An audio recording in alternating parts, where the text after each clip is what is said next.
open those lines of capital and access to capital before you need it. Because it's not about financing; it's about opportunity. You need to be able to get to those lines of credits and loans to grow, to expand. Because ultimately, we're as we grow and expand small businesses, and like I said, it's service businesses and very labor intensive. That means we're hiring more people, putting more people to work, more food on more tables, and for a place like Staten Island where we need more jobs here, um, small business is very important to the island.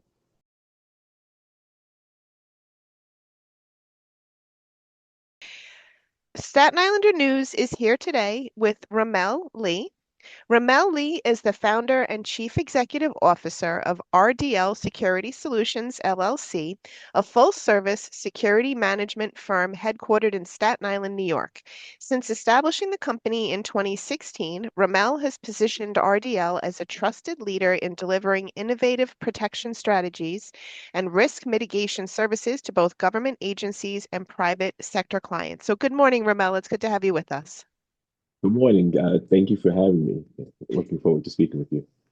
So, to kind of give a little bit of context for our readers and what we're going to be talking about, this conversation is about a National Small Business Week effort involving small business owners from across New York, including one from Staten Island. Goldman Sachs's 10,000 Small Business Voices has convened small business owners from across New York State in Albany and/or New York City to meet with state policymakers and city council members and advocate for policies that support small business growth. This effort comes on the heels of new data on small business policy priorities, which we're also going to share in the article. So, can you please talk about how regulations or new laws can help with, and in what ways they can help for small and medium businesses and changes that would help them better compete with large competitors? So, thank you for myself at RDL Security Solutions, and also thank you on behalf of Goldman Sachs, 10,000 Small Business Voices. Uh, as far as regulations are concerned, we understand that regulations and licensing and things of that nature are to protect the public. The rules aren't the problem; it's the system. Uh, there's streamlining of what different agencies require. Uh, DCAS will require one thing for a contract, whereas let's say homeless services will ask for something different, all for the same service that we provide on our end, but they have different requirements. And where it hurts the small businesses, we don't necessarily have the administrative capacity to go through all the rules, all the regulations, and for each and every different agency. So we end up losing contracts where the nationals could come in with their big teams, large budgets, and actually make complying with the regulations someone's specific job. So for my business, for example, set aside reciprocity is good. Understanding what you need to do, it should be the same for each agency. How set asides work. Um, Prompt pay enforcement would help. We pay people weekly, but the agencies, they don't pay 30, 60, sometimes 90 days. And if you have a business like mine that requires background checks, uh, faster service is important because for every week that the background check isn't done is a week that someone can't work and can't get paid. And so that's, a Staten Island family that's missing out on a week's pay. So Okay. we just really, we really look for when it comes to regulations, more clarity to help small businesses navigate. Okay, so kind of what you're saying is like they all have different regulations, and as a small business, you have to be familiar with every different agency and all the different things, and none of them are the same. And there's like no streamlined process for that. Yes, that's correct. And so, for a small team like ours, where one person's doing the sales, the bookkeeping, and the compliance, whereas larger, it limits our ability to compete with the larger companies. That makes sense.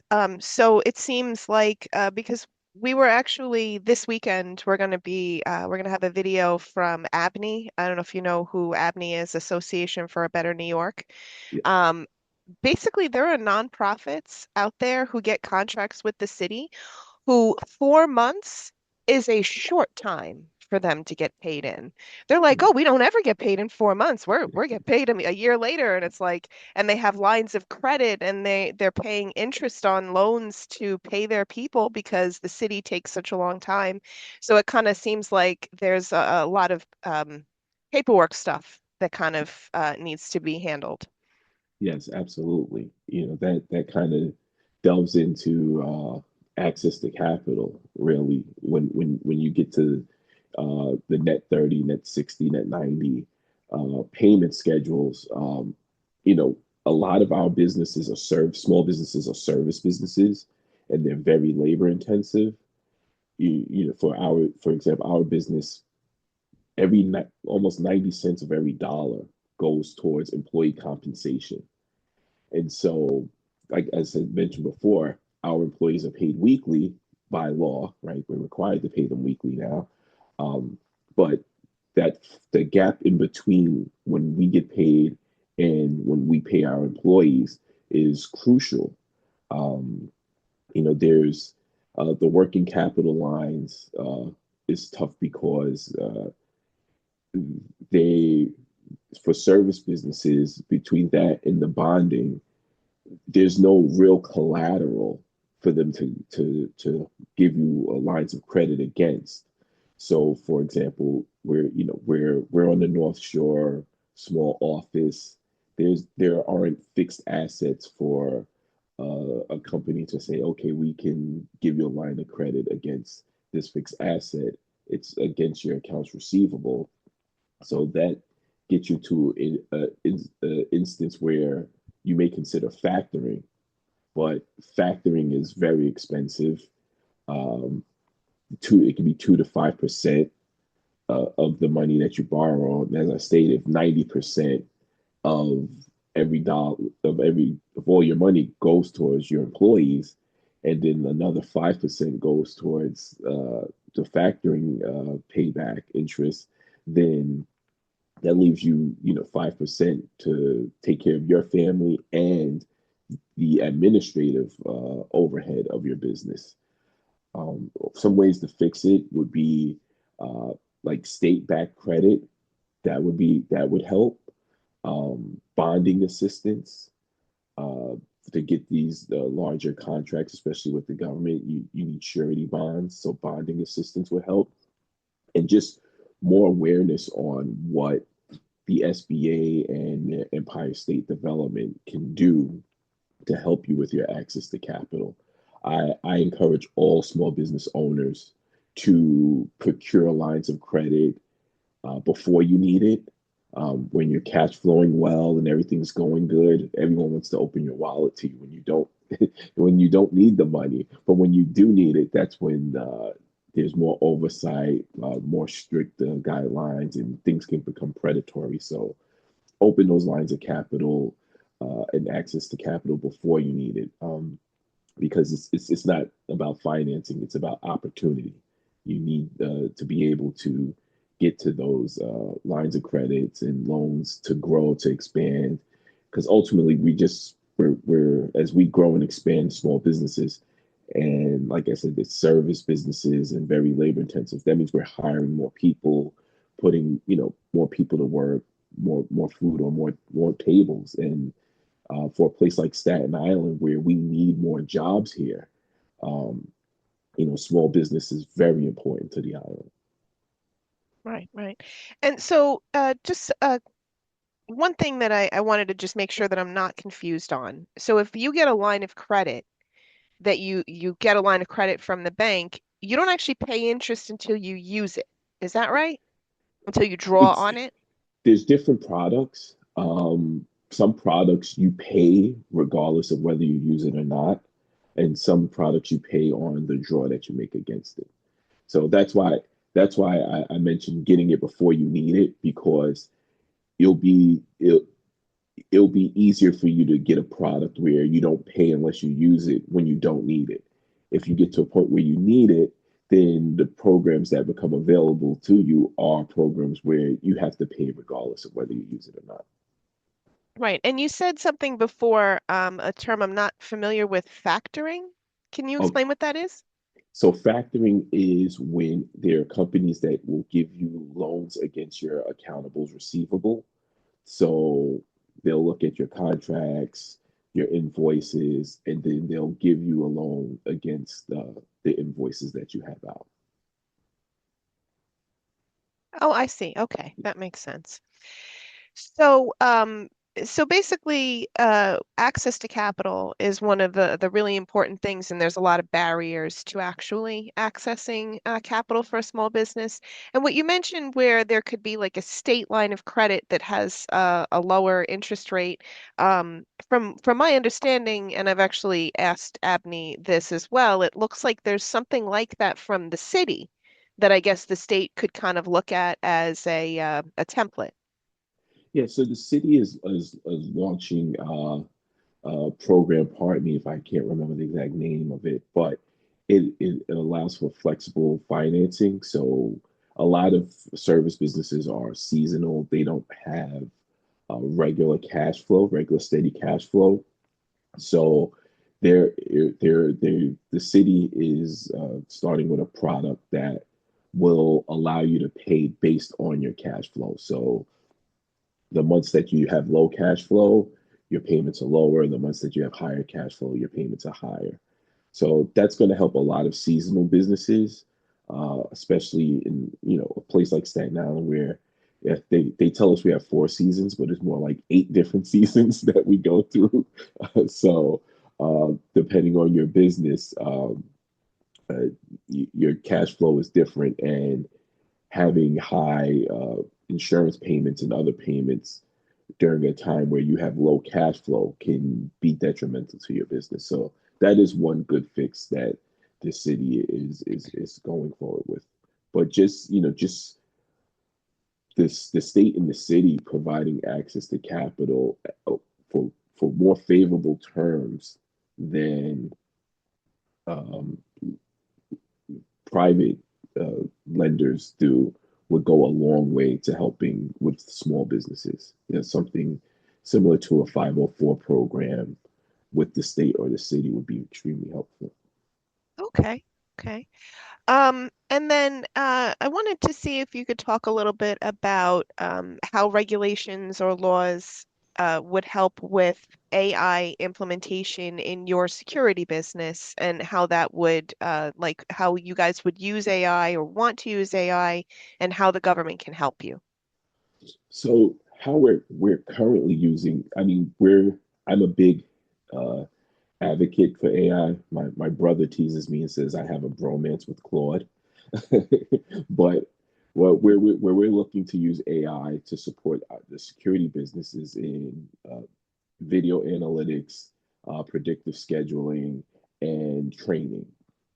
A big thing we do is de-escalation training, and AI allows to give our officers different scenarios in real time to help boost their training and give them better lessons learned rather than the old way of video or lecture, and you don't know what they retained, or the exercises are cookie cutter. So this kind of AI actually allows you to tailor to the individual and put them in scenarios and situations where they get to practice what they learned in real time. With the video analytics, a big problem that people have with security is security guard. He'll stare at 30 different computer monitors, and nothing will happen for hours. And, we all space out. It's human nature. But with AI, we can now implement that with video analytics that will actually bring to the attention of the security guard something that we've determined to be something that they should be vigilant on. So we don't have to worry about that. And just the predictive scheduling, being a small shop, we have to be very nimble and almost anticipate scheduling shortfalls. We're not the national companies that can just move, 20 guards from one account to another. We really have to be able to anticipate scheduling deficiencies in order to provide the best service. What could be helpful from the city and the state would be additional training. There's a lot to learn in the AI space. I just happen to be someone who geeks out over it, so I'm further along than a lot of my counterparts. But I get training from the actual softwares that I use. I think vendor neutral training is very important through either one of the city or state university systems or small business development. That would be helpful because the tools are the same regardless of which product you use, and we should all have that foundational use. Um, there should be, funding, adaptive use funding for AI in the form of grants and tax credits. The it should be, I believe it should be similar to how we do for energy. AI is going to be the use of AI is going to be as utilitarian as the use of energy, right? So we want to encourage the use of it because one of the best sayings I've heard so far about AI, people worried about AI replacing people, is that AI is not going to replace people. The people that know how to use AI are going to replace the people that don't know how to use it. So giving us the money to educate ourselves, to educate our staffs, will keep us competitive with the large corporations that have those resources to train their people. Another big thing is cybersecurity, cyber resiliency. I think the state and the city should take a big stake in supporting cyber resiliency for small businesses using AI. The more we use it, the more we become the soft targets because once again, we don't have the resources of the big national brands to employ an entire cybersecurity company to protect how we use AI and how it's integrated into our systems. And particularly with something with security, we want to make sure that we're not just protecting people, we're also protecting their information and their reputations. So that would be a big help as well from the government. So we need more tools and less hurdles. Okay, that makes sense. And as far as AI implementation, is there anything that would that you guys feel would help in general for other companies, like kind of things that you heard from the other small businesses and what they need from AI with regard to the government? A lot is I think a big thing would be, as I discussed, the cybersecurity part where they can take an active role in helping protect the IT infrastructure of businesses using AI. But really, it's the adoption funding. Yeah, people need help with the training. As I stated earlier, if you run a small shop and you have, two, three people handling every business function, now adding AI implementation is going to be tough because there's a learning curve, there's an implementation curve, there's a maintenance curve. And so helping with that in the form of grants and tax credits not only helps the business, but now you create new jobs within each business. So now companies can hire someone who's well versed in AI or contract a new small AI company that can help with implementation and maintenance of AI products and services that are being integrated within small businesses. Oh, nice. Okay. And also, I wanted to talk a little bit about hiring and workforce development specifically, and how can regulations or the state or the city help you guys with hiring, workforce development, retention, talent training, all of that kind of stuff. Yeah, so for the most part, we do rather well. Uh, being in security and myself having been retired, being in law enforcement for 22 years, We lean on hiring retired cops, reservists, experienced security people, and promote from within and things of that nature. Uh, what helps, the what small businesses do better than large businesses as far as competing is attention to detail, responsiveness, but all of that comes from training. And so more training credits can help with small businesses. We don't have the margins for robust training programs. I would love to train all my guards an additional 80 hours a year. However, we don't make the revenue to pay and release them for 80 hours a year. So we kind of fit the training in where we can. Um, the amount of veterans that we hire, other people look to hire more incentives for hiring veterans would be very helpful. They come with a lot of the training that you would give people, so that helps reduce the training budget for small businesses. Uh, our compensation packages, uh, they're not they can't be as robust as the larger companies. A lot of that is due to healthcare. Me with 25 employees, uh, we're not going to pay the same amount in healthcare as a company with 250,000 employees across the country. So if we were able to have association health plans where small businesses can combine to get better healthcare packages for our employees, if I'm sure if you surveyed employees of small businesses, they love working for their small businesses. It's more family like. You're 2, 3 levels from the owner of the company rather than a national business. You don't feel like a number, but they can't stay because they need the benefits package that the large companies can afford. And so, so that's how that would definitely help with retaining great employees and just, modernizing how we can hire people. A lot of if you have contracts with the government, your employees are required to get background checks and things of that nature. So the more antiquated these systems are and the longer it takes to hire people, the quicker they can be snatched up by one of the nationals, multinational companies, or they'll just go work someplace else because they need to work. And every week someone's out of work, especially uh, at home of Staten Island, is a week that a family, especially everyone's on tight margins these days. So uh, it's another week of pay a family doesn't have to help them get over the hump for the month. Okay. So, yeah, and I actually wanted to mention a couple of things. So, you were mentioning that you guys hire a lot of veterans. I know that Senator Scarcella Spanson has been working on some workforce development programs specifically targeted for veterans and with training and stuff like that.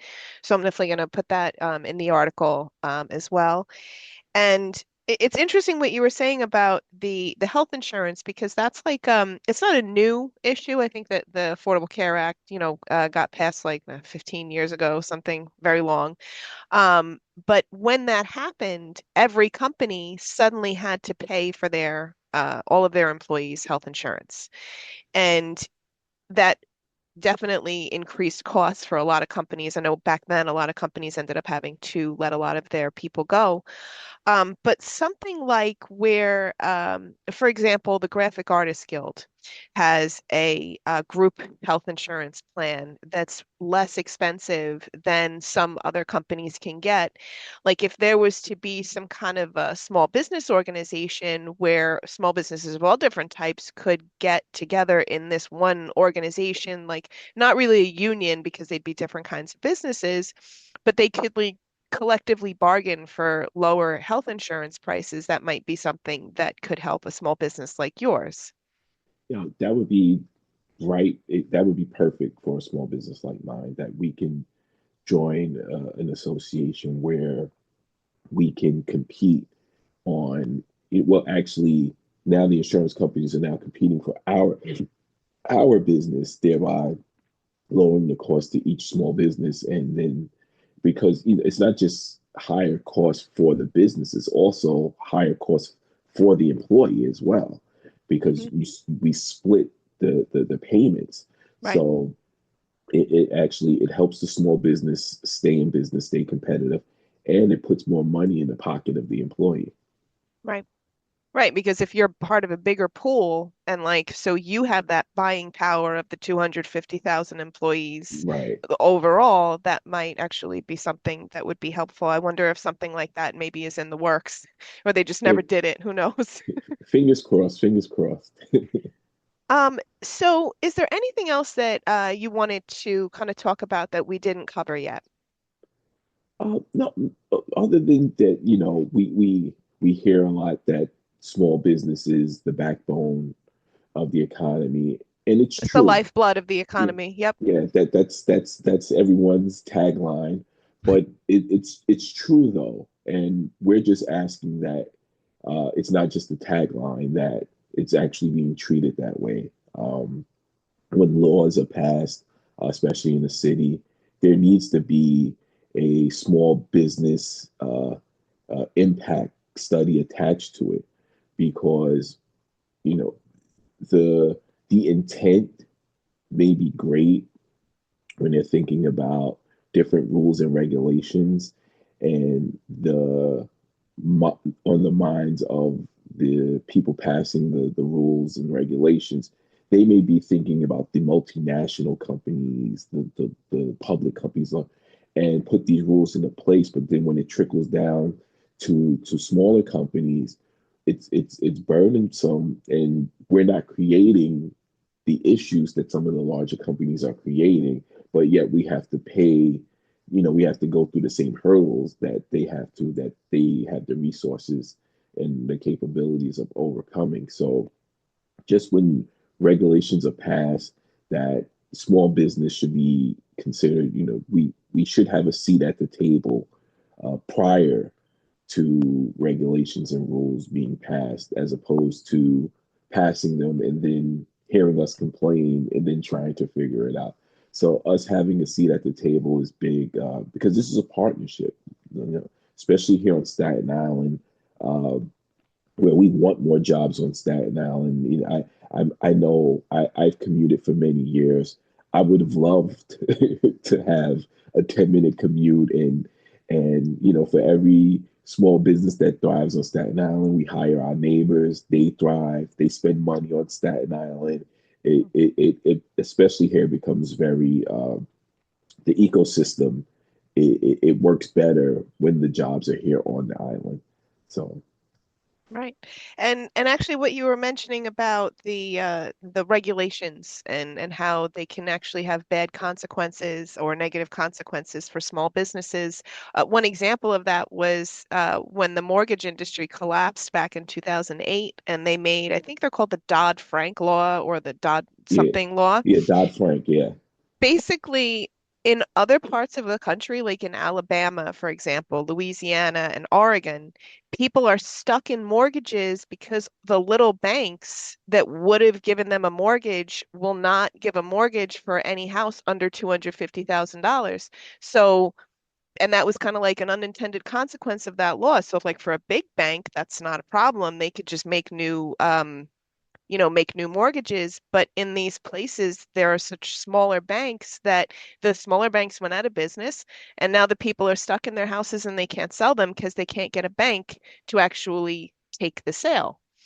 right, yeah. So it's That's kind of like how when you make the regulation, it sounds like such a great idea, and then it ends up harming the very businesses that you wanted to support. right, and I believe something that could correct that is really, just as there is a environmental impact study for the rules and regulations that are passed, there needs to be a small business impact study for the rules and regulations before they're passed. Right. That would Not make not just sense. not just the economic impact study, because that's the broad, and it's really skewed. If let's say I have a delivery company, um, that does $2 million a year in business, and you're putting me in the same economic study as Amazon that does $2 trillion a year in business, it's gonna, yeah, the number is skewed, and so it needs to be something very specific as regarding the impact to small businesses.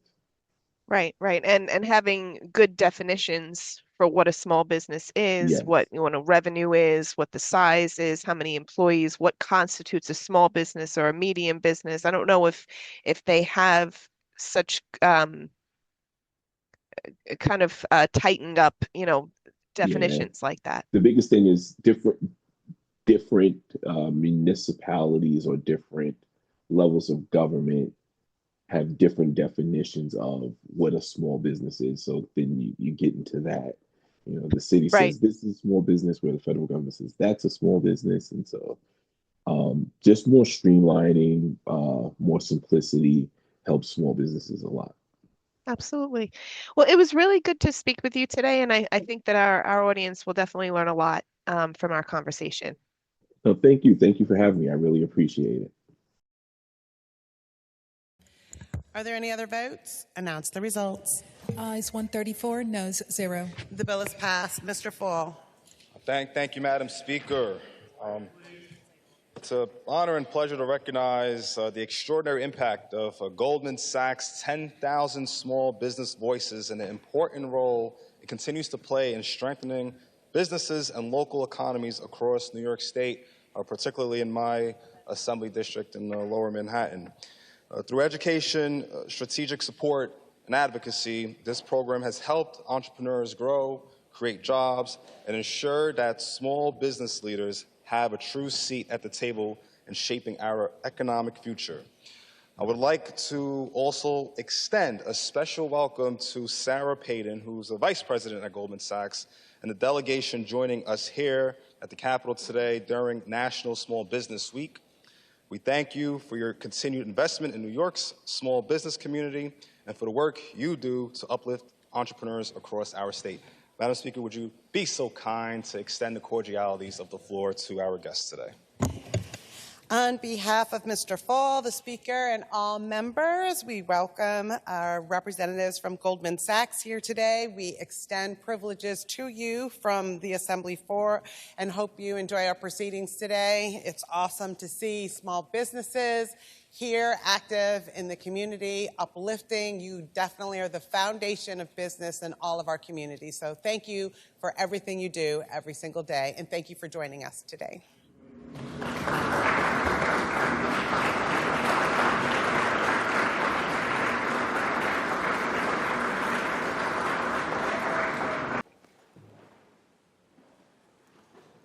Thank you, Madam President. I rise today to support a resolution that was passed on May 3rd through May 9th at Small Business Week in New York State, in conjunction with the National Small Business Week. Small businesses are more than just engines of our economy. They are the heart and soul of our communities. From neighborhood storefronts to growing enterprises, they create jobs, drive innovation, and reflect the diversity and determination that define New York. I'm especially proud to note that in my district, several of these businesses are part of the Goldman Sachs 10,000 Small Businesses Voices cohort, a program that provides critical support, advocacy, and resources to help small businesses grow and succeed across our great state. Their participation underscores not only their commitment to excellence, but also the strength and potential of small businesses in our community. This week gives us an opportunity to recognize their resilience, their vision, and their lasting contributions. I'm proud to stand in support of this resolution and honor these small business owners from across New York State. And particularly want to shout out my good friend Jessica Johnson Cope, chair of the 10,000 Small Business Voices of National Leadership Council, and will accept on behalf of our district. And also the Sunflower Laundromat, the owner is Alicia Forgy, that is located in my district as well. This is, I think, an important program.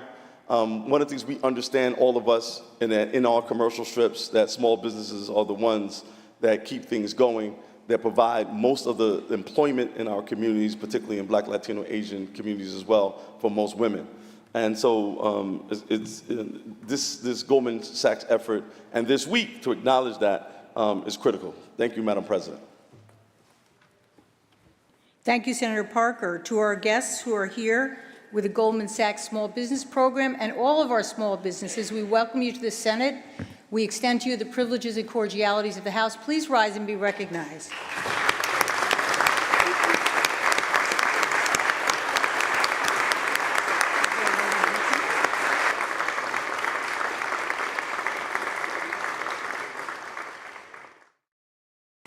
Senator Gianaris.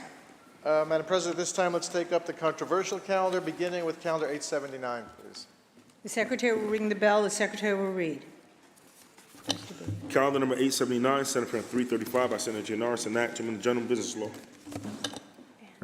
Senator Barella, why do you rise? Madam President, will the sponsor yield for a question? Will the sponsor, Senator? That's me. Senator Gianaris, yes. Do you yield for a question? I do. The Senator yields. All right. To you, Madam President. Senator, I think this is the fifth time we've debated this bill, so happy anniversary. I'm sorry I didn't get you anything, my first question is there any other state that has decided they're going to take it upon themselves to enforce antitrust laws, which has traditionally been a federal issue? Is any other state doing anything similar to this bill? Well, first of all, I believe the 5th anniversary is the Wood anniversary, so you still have time to get me something. There are other states that, like New York, are attempting to impose a standard of abusive dominance, which is what this bill does. They are Minnesota, New Jersey, Maine, and Pennsylvania so far. Also, you had asked the question of are other states taking it upon themselves to enforce antitrust laws generally? Yes. Pretty much, I wouldn't say all of them because I haven't done a 50-state survey, but New York certainly does. We've had the Donnelly Act, which this bill attempts to amend, which has been in place for the better part of 100 years. So, yes, states routinely enforce antitrust laws on their own. Madam President, sponsor continue to yield? Yes. Well, that's traditionally done through the Attorney General's office. Our Attorney General has, I believe, 700 attorneys.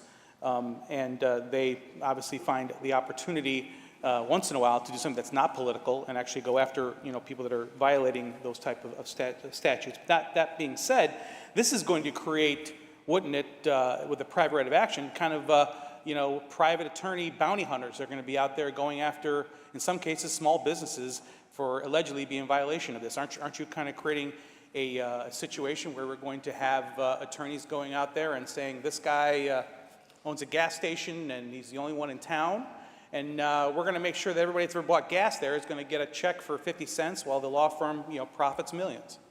Small businesses are exempt from the provisions of this bill. Sponsor continue to yield. Yes. I'm a small business owner, and I believe that this applies to businesses with 100 employees or more, correct? Traditionally, a small business is considered a business with 500 or less employees. So I think this is well into the small business realm, wouldn't you say? No, I would not. Madam President, sponsor, continue to yield. Yes. Yield. Well, my wife and I employ about 200 people, and we are definitely, by every definition, a small business. So 500 people or less, which you can. I think I would cite several references, but I'm sure you could quickly Google it, and that is traditionally a small business. Why wouldn't you set that threshold at 500 employees and above? Well, first of all, I'm happy that Senator Barella employs so many people. I hope he's prepared to comply with the outside income rules that go into effect in January, because it sounds like he's quite successful. But no, in most bills that we have here and a number of the laws across the state, 100 is the barometer we use for defining small versus larger businesses. As a sponsor, continue to yield. You continue to yield? Yes. Well, thanks to the tremendous cost of doing business in New York, it's not going to be a problem for my outside income, but thank you for your concern. With that being said, we've got a definition of a market that's kind of vague in this bill. The bill doesn't expressly define market or relevant market. So dominance is kind of a broad term, isn't it? What's going to determine, again, because we're going to allow any attorney in New York State, instead of the Attorney General, to actually go out there and go after businesses some that I would consider to be small, even though you may not agree with me, instead of an attorney general determining this. So how are we going to determine that market is defined properly in order to ensure that we're not, getting people, in trouble, if you will, and having to pay dearly in the form of civil, particularly civil penalties, because we have a poor definition of market in this bill. This bill does not reinvent the wheel as it relates to market definitions. As I mentioned, the state has had antitrust laws on the books for almost 100 years. And as part of that, markets are defined through enforcement actions and through the courts. Madam President, on the bill. Senator Barillo on the bill. Thank you, Senator Gianaris. We just had a nice celebration of small businesses here in New York State by Senator Parker. We talk about Small Business Week, but I represent rural areas. Rural areas are often places where lots of people are only served by small businesses or by businesses that are taking a risk to provide a product or service in an area where others will not. A bill like this, which by the way was just recently a study was done by John T. Scott of Dartmouth College that talks about the damage that this bill will do, the 21st Century Antitrust Act, if it were to be enacted. And it talks about the incredibly damaging effect it's going to have by region in New York State, but it particularly talks about small businesses in rural areas like mine. So if you own half a dozen gas stations in an area, let me tell you, if you live where I live and drive the amount of miles that I drive, sometimes finding a gas station is difficult.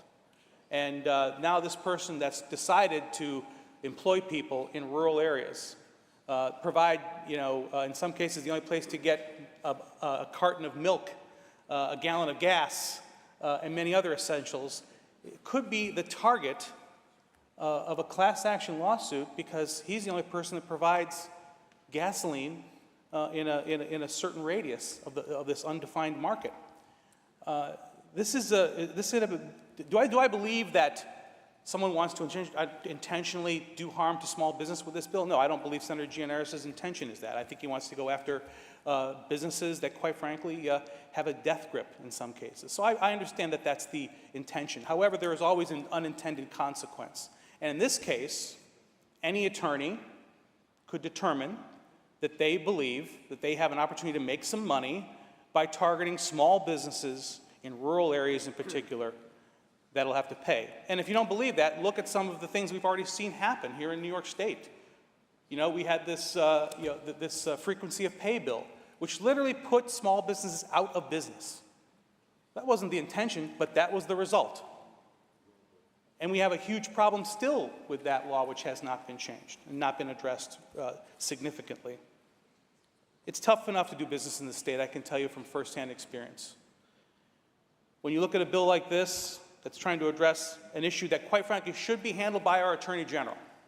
Our Attorney General and her 700 attorneys and 1,800 employees should absolutely be going after people that have a death grip on a market and that have caused, I think, unnecessary pain to people that are just trying to, live their life and buy products and services at a reasonable rate. That's who we should be going after. But this bill really is a scattershot that's going to hit multiple businesses across the state. The Business Council is against it, many other organizations, and this lengthy study shows the direct negative economic impact that it will have. So I stand here to tell you that despite the good intention, the unintended consequence could be devastating to our economy, and more people will choose not to do business here. More people will choose to close their businesses here. More people will choose to say that New York State is uninvestable. So for that reason, I would strongly encourage people to vote no on this bill. Thank you. Are there any other senators wishing to be heard? Seeing and hearing none, debate is closed. Senator Gianaris. We have agreed to restore this bill to the non-controversial calendar. The bill has been restored to the non-controversial calendar. Read the last section. Section 10 is asked to take effect immediately. Call the roll. Dabo, Gianaris, Kruger, Ort, Gonzalez. Senator Gianaris to explain his vote. Thank you, Madam President. How far my colleagues have fallen from some of the leaders of their party that might have once done something good. It was Teddy Roosevelt, who's a member of the Republican Party, who was known as a trust buster, who got aggressive with exactly the types of behavior in the market that we're trying to address with this bill. The abuses are great, the markets are changing rapidly, and our laws are insufficient to address them, and this bill would deal with that. Never mind Teddy Roosevelt, this president, who I think is awful, at least is using the antitrust laws to go after exactly the type of behavior we're dealing with here. Yet my colleagues here don't want to see fit to agree with either Donald Trump or Teddy Roosevelt on this issue. They want to stand in the way of our efforts to go after these companies that are abusing the marketplace in ways that we haven't seen before. Because big tech in particular is using techniques that didn't exist before. And if we don't change our laws to do it, the existing antitrust laws we have in place become toothless. My colleague mentioned that he thinks the Attorney General should really take this by the reins and run with it. Well, the Attorney General helped us draft this bill. So she seems to think that this is necessary to provide the tools to go after the abuses in the marketplace that exist. So, Madam President, I appreciate my colleagues in this chamber who support this bill. We have done it for a number of years, as Senator Barella mentioned. I'm hopeful we make some progress on the Assembly side and we're able to get it done. It would be landmark legislation that would set the tone for the rest of the country. I vote aye. Senator Gianaris to be recorded in the affirmative. Announce the results. In relation to calendar 879, voted in the negative are Senators Ashby, Barella, Kazay Fitzpatrick, Chan, Cooney, Gallivan, Griffith, Helming, Lanza, Martins, Matera, Murray, Oberack, O'Mara, or Palumbo, Rhodes, Robinson, Steck, Tedisco, Walzett, Weber, and White. Ayes 39, nays 23. Bill is passed. Calendar number 818, Senate Print 1551 by Senator Parker, an act to amend the Public Service Law. Senator Martins, why do you rise? Madam President, if the sponsor would yield for a few questions. Will the sponsor yield? Yes. The sponsor yields. Thank you, Senator Parker. I see that the bill prohibits sharing of consumption data, utility consumption with police officers and certain law enforcement agencies. Does it extend to sharing that same data with New York State?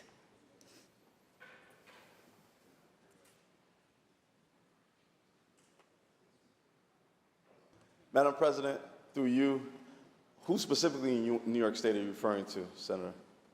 Through you, Madam President, everyone, the state, NYSERDA, PSC, whatever agency regulatory agency may have oversight over these utility companies, would it keep the consumption data private from state and state regulators? Through you, Madam President, no. Thank you, Senator Parker. Madam President, on the bill. Senator Martins on the bill. So here we are again with a bill that's supposed to be a privacy bill, but effectively it is just another attempt to handcuff law enforcement. Now, I assure you that our police officers do not go around questioning the consumption data and utility consumption, electricity consumption for businesses and for private ownership without having a reason to do so.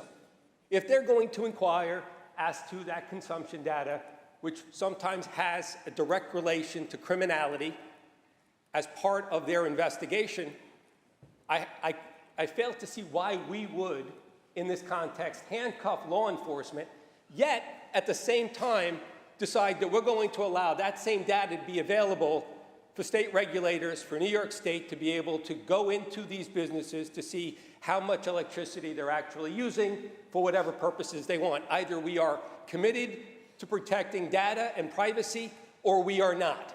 And if it's only to handcuff law enforcement and not to actually protect people's data, then, Madam President, I think we're missing the mark.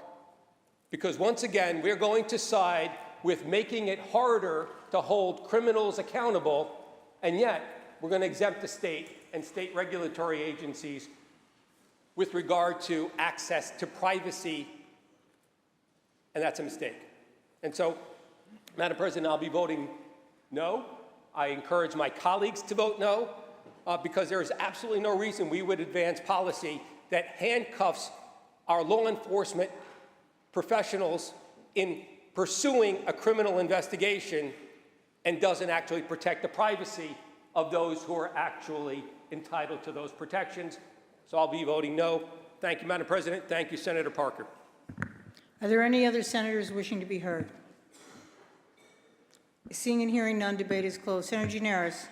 We've also agreed to restore this bill to the non-controversial calendar. The bill is restored to the non-controversial calendar. Read the last section. Section 2, this action to take effect immediately. Call the roll. Adabo, Gianaris Kruger, Ort, Sukut, Zellner. Senator Parker to explain his vote. Thank you, Madam President. This is an important piece of legislation that we're considering here, and I hope my colleagues will vote yes on it.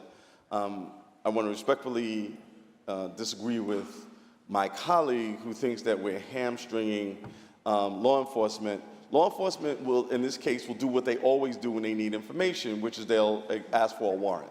It is the usual process that law enforcement goes through when they need any information from any agency. Right now, we're just being very specific about that information just not being handed over willy-nilly and make law enforcement go through the regular channels in order to receive that information. So this is a good bill. We should vote yes, and we should advance the protection and the privacy of all of our constituents. Thank you. Senator Parker to be recorded in the affirmative. Announce the result. In relation to calendar 818, voted in the negative are Senators. Excuse me. Barello, Canzeri Fitzpatrick, Chan, Fahey, Martinez, Martins, Matera, Oberacker, and Skoufis. Ayes 53, nays 9. The bill is passed. Senator Gianaris.